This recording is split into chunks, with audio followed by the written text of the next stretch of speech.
আব্বা দেখো কত বড় মাছ নিয়ে আসছি। আজকে তুমি রান্না করবা, আমরা সবাই মজা করে খাবো। আমি আর মজিদ ভাই এই বাড়ি ছেড়ে চলে গেছে।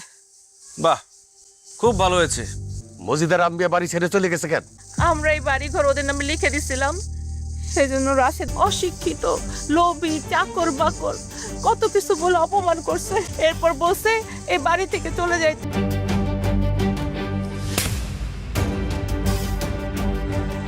বাবা, তুমি আমাকে মারলা?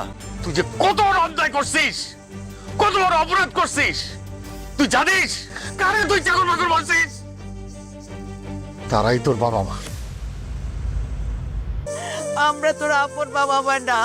কত ডাক্তার কবিরাজ দেখাইছি, কত ওষুধ খাইছি, কিন্তু কোনো কিছুতেই কোনো কাজ হচ্ছিল না। শ্বশুর শাশুড়ি আমার উপর খুব বিরক্ত ছিল। তোমার শ্বশুরের সাথে আমার তালাক করায় ওনাকে আবার বিয়ে দিত।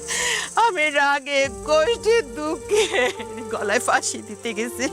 আমাকে এই আম্বি আর মজিদ ভাই বাঁচাইছে, মানে রাশেদকে আমাদের কোলে দিচ্ছে।